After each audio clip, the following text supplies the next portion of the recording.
Extensive reading is a completely different approach to typical classroom teaching, and I'd like to offer it as an idea that you might consider to supplement your current program. So I'll talk a little bit about it, and if you have any questions at the end, let me know. So there are kind of two different general approaches to reading. One is intensive, which deals with reading in detail, looking for specific points, grammar points, language points at the grammatical, lexical level, and it's got specific aims and tasks. And typically everyone reads the same text and does the same exercises and activities. Another approach to reading is called extensive, and this is reading texts for enjoyment and to develop general reading skills. So this is at the story level rather than at the lexical or grammatical level. And that's the approach that I'm here talking about today. It's at the holistic level. And by extensive, it obviously means a lot. And there are some different debates about exactly how much, but at least in the hundreds of thousands of words. I'll talk a little bit more about how we measure extensive reading in a bit. There are basically a few main principles of extensive reading. Students are reading for meaning. The text will have few, if any, unknown words. So you're not trying to teach a lot of vocabulary through extensive reading. That is more for the intensive reading side. This is where students are actually experiencing the language in situ. So in context, and learning how the words work together and how the grammar constructs a story. There's an emphasis on fluency rather than accuracy. You don't need to be perfect. You don't need to be exact. What you need to be is fluent and read like a river. Students often and pretty much usually select their own stories. One of the tenets of extensive reading is self-selected reading. So typically we provide a collection of texts, books, and the students will select from that collection. And I'll talk a little bit more about that in a little bit. And text is relatively long. How long? It will depend on the level of the student. If they're a very early beginner, a story of possibly 50 words or 100 words is sufficient with a lot of picture support. When you get into a higher level, obviously the texts get longer.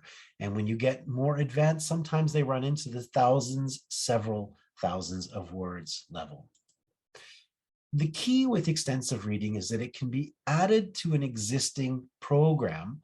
It's not really meant to replace your current approach to teaching, but it's a way to expand the student experience and expand the exposure to the language outside of the classroom. Some of you are probably familiar with Krashen's concept of I+1. So this is just reaching a little bit beyond the student's level and trying to expand their ability level. That's the concept of I+1. Extensive reading can maybe be thought of as I-1, where the student is reading all or nearly all words that they already understand. So they're not trying to stretch, they're trying to flex what they already know. So it's a little bit different kind of approach. So really, what we're talking about is reading for pleasure, reading stories for enjoyment, reading stories from beginning to end, not isolated texts taken out of context, but a story that has a beginning, a middle, and an end, with characters and with climax and conclusion, resolution, anticlimax, all the components of a story. And that's what really engages the students. And they really are able to get a sense of accomplishment when they read a book from cover to cover. It's a truly empowering feeling that the students get. A lot of our students aren't reading books in English.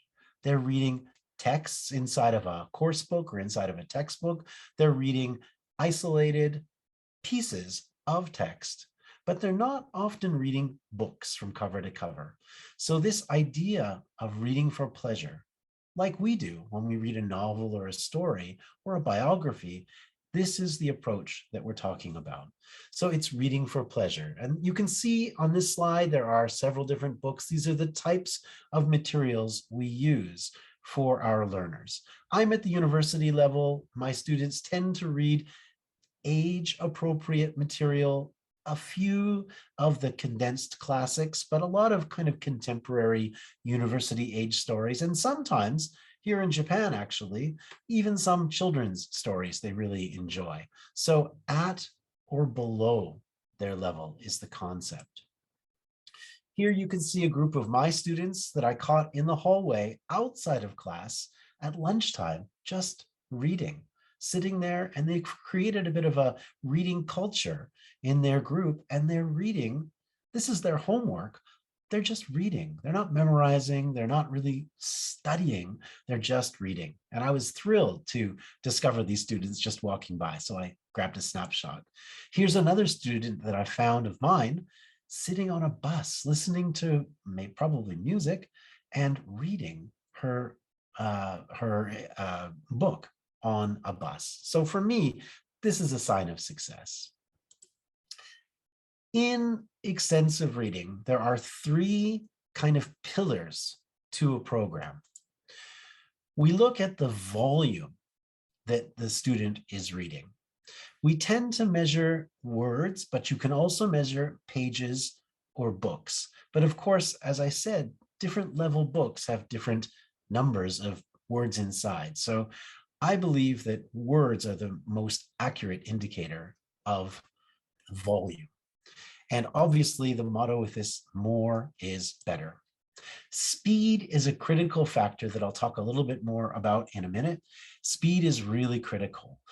When students are taking achievement tests, there are always reading passages to help them get through those sections faster and more accurately. We want to build the words per minute reading ability of our students. So faster is better.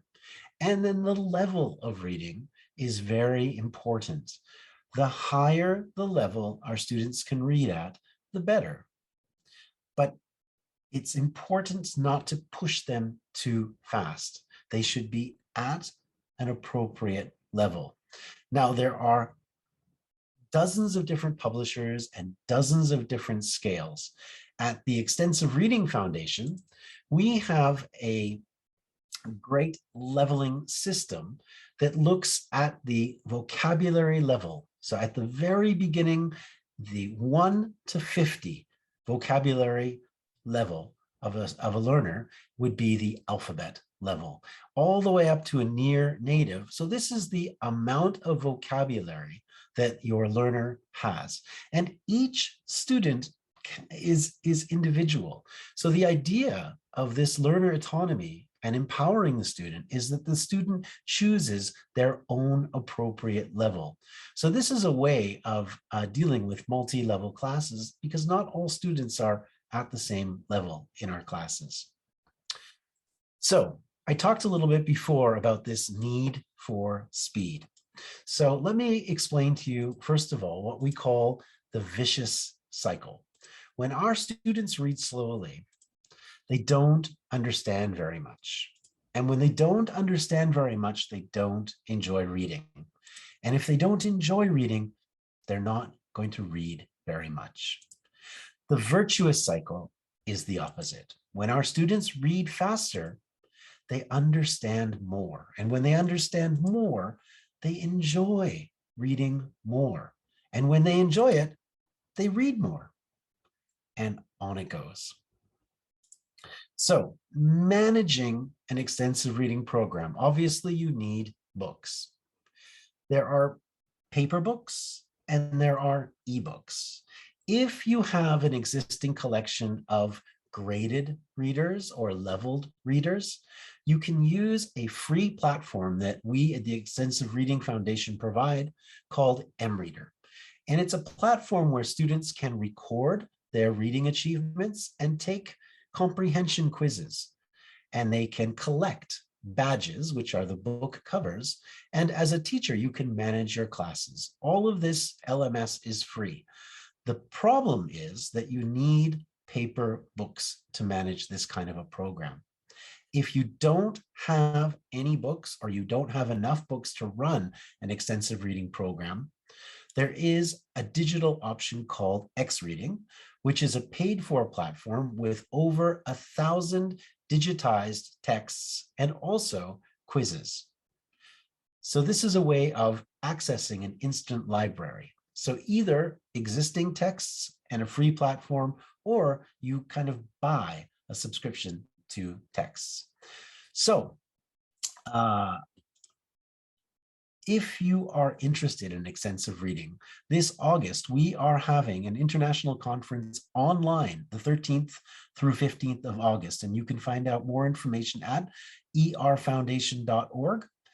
Also, next year in 2022 in Indonesia, we are having a physical conference with about 200 presentations, 300 to 400 attendees, possibly 500 or more. We're working with the US government on this event. So if you're interested, please join us for one of our events, either online or in Indonesia next year. Thank you all very much. Thank you very much, Cory. And especially for mentioning the conference and the invitations. It will be amazing to have a face-to-face conference at some stage, right? Next year.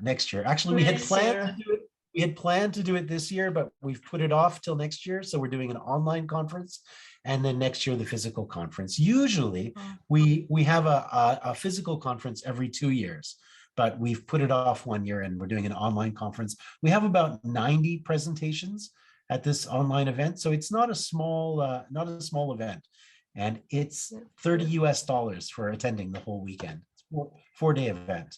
That's impressive. Thank you for letting us know. I love the snapshot of your students reading. Wow, that's something so rare to see. It was great to find them just doing that. It's intrinsic motivation. They feel a real sense of accomplishment when they read and understand.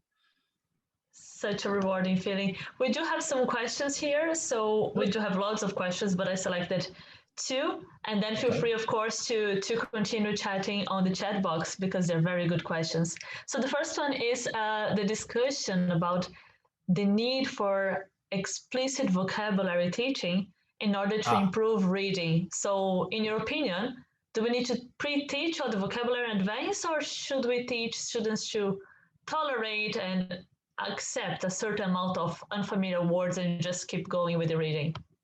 So that's a great question. If you're teaching with the intensive approach, I do obviously highly recommend pre-teaching vocabulary that's important, because there are a lot of unknown words typically in a text in that approach. But in extensive reading, the learner should not be pre-taught vocabulary. They can possibly learn about the characters. They can get character introductions at the beginning of the book, but the vocabulary should be mostly known. We have a rule, we say 97, 98, 99, or 100% known vocabulary. And because if you're teaching, for example, a class of 30 students, they're going to have 30 different books in hand. It's not practical to pre-teach vocabulary in that kind of a situation. So for extensive reading, no. Definitely, and that leads us to the next question, which is about graded readers. Yes. Yeah? Do you think there should be an option for extensive reading? I don't think it should be an option. I think it should be a requirement. Graded readers are absolutely the way to go because they are controlled lexical and grammatical content, so they're level appropriate for our learners. A lot of native level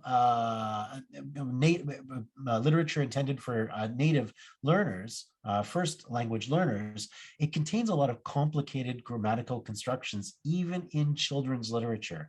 So it's okay to use what we call authentic text, but it needs to be leveled at the appropriate level. And some what we think is easy is actually not that easy for our learners.